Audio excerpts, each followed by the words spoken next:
à tous. Alors ici, il n'est pas encore midi et je viens vous parler de la lettre 26.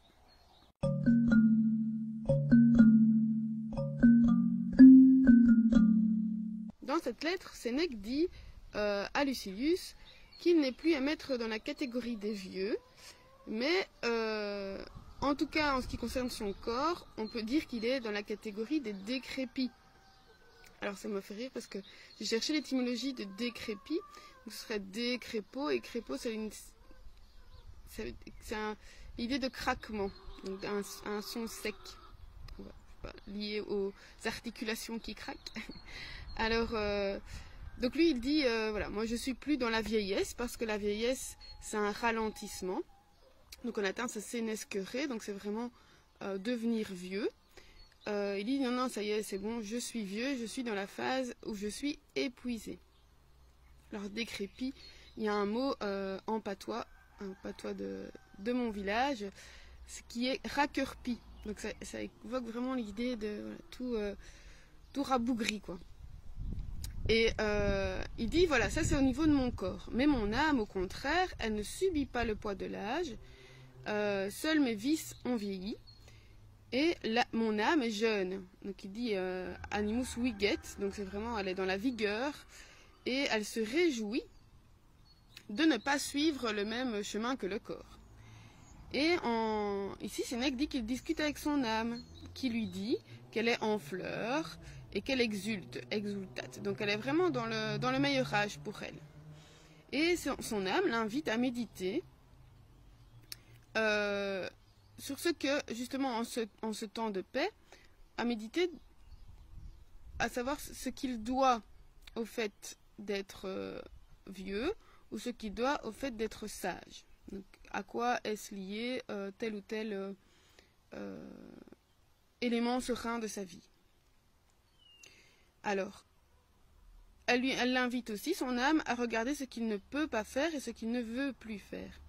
Et habituer son âme à se dire que ce qu'il ne peut plus, il ne le veut plus. Comme ça, on n'a pas de regret. Parce que voilà, ça, si je ne sais plus le faire, bon, c'est pas grave, je ne le veux plus. Donc ne pas avoir se dire ah, je ferai encore bien ça et non, on ne peut plus, ben on ne veut plus. Et il dit que Lucilius pourrait lui dire oui, mais c'est pire de vieillir parce qu'on se sent diminuer, dépérir, fondre. En latin, c'est licoescere, donc c'est de nouveau un verbe incoatif, là où on devient liquide. Donc on fond. Il dit même carpimur. Donc ça, c'est vraiment, on se consume. Ça m'a fait penser, j'ai été rechercher parce qu'il me semblait bien que ça me rappelait quelque chose, à l'histoire de Didon. Alors pour ceux qui connaissent Didon et Énée, quand Didon rencontre Énée, donc elle en tombe folle amoureuse, un peu contre son gré.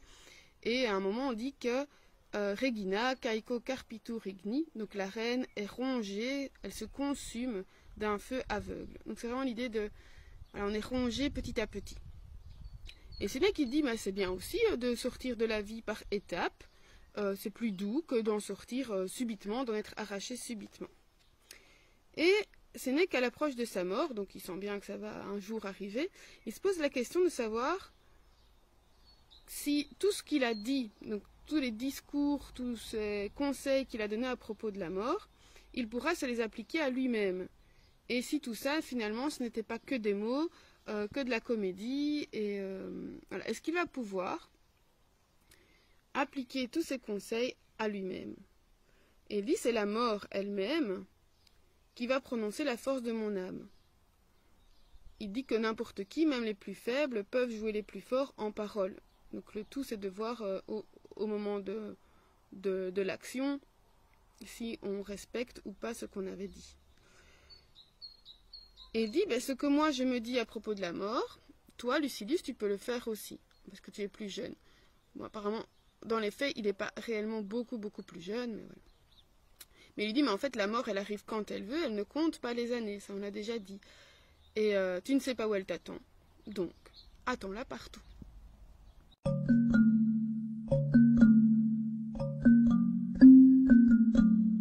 Et il reprend une phrase d'Épicure, alors une phrase toute courte, c'est meditare mortem.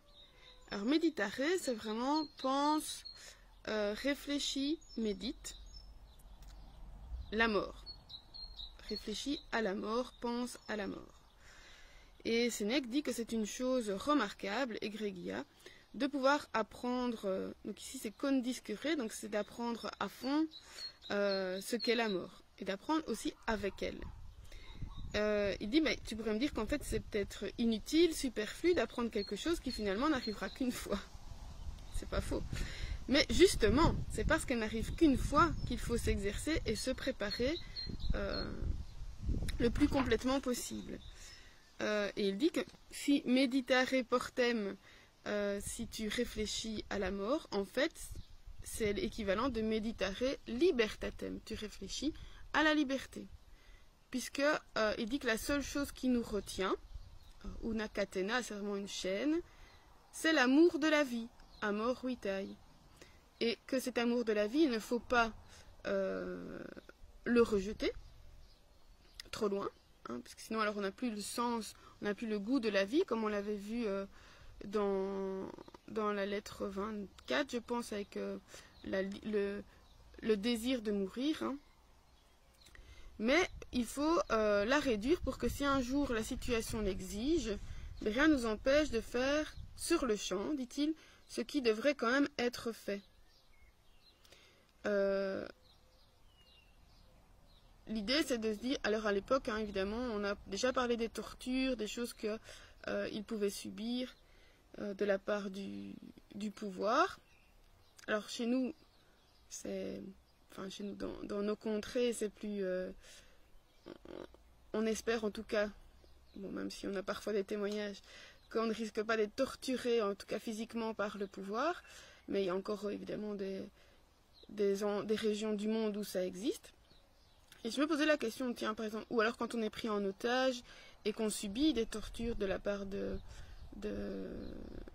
gens qui nous ont enfermés, est-ce que à un moment on se dit il est préférable de mourir, ou est-ce qu'on a toujours l'espoir d'un jour être libre et donc de ne pas devoir passer par la mort, ou de devoir attendre que la mort vienne justement de nos bourreaux. Donc voilà, je pensais à ça, je pensais aux otages, j'ai pensé aussi évidemment aux camps de concentration. Voilà, certaines personnes n'ont pas supporté, comment dire, c'est pas du tout un jugement, hein, bien entendu, n'ont pas supporté à la fois l'idée d'être enfermés ou de ne pas savoir ce qui allait se passer, et donc ont préféré se suicider. Donc Sénèque, chez les stoïciens, c'est vraiment une issue possible. Si on ne peut pas, donc si les circonstances l'exigent, bon voilà, ça dépendra de chacun certainement. Voilà, est-ce qu'il vaut mieux mourir ou endurer tant qu'on le peut? Je reviens à une phrase que j'avais notée parce que j'ai souvent dit que le latin est beaucoup plus expressif, et ici c'est pour vous aurez remarqué qu'il y a un peu plus d'étymologie, parce que j'ai vraiment eu besoin de repasser par le latin, parce que parfois en français, alors les traducteurs font un boulot formidable, et je serais bien incapable, enfin non, si j'avais le temps, je le ferais peut-être, de retraduire le texte latin, mais parfois on est trompé par la traduction, et ici il y avait une formule, c'était qui mori didicit, servire dedidicit. Donc évidemment, il y a un jeu de mots derrière, mais c'est vraiment celui qui apprend à mourir, désapprend à être esclave. Donc c'est l'idée que celui qui apprend à mourir retrouve sa liberté. Et voilà, avec cette idée que ne pas oublier qu'on est mortel, évidemment ne pas y penser à tout bout de champ, mais faire en sorte que sa vie soit conforme à ce qu'on voudrait qu'elle soit au moment de notre mort. Voilà, voilà. Et aussi penser à ce qu'on dit, parce qu'ici c'est vraiment Sénèque dit est-ce que tout ce que j'ai dit à propos de la mort, est-ce que je pourrais me l'appliquer au moment même? Voilà, on n'est pas dans la situation. On peut se poser de cette question. Comment est-ce que je pense que je réagirais dans telle ou telle situation, voilà, sans se miner le moral. toute la journée non plus. Alors là-dessus, je vous retrouve demain pour la lettre 27. Et d'ici là, portez-vous bien. Ou à l'été.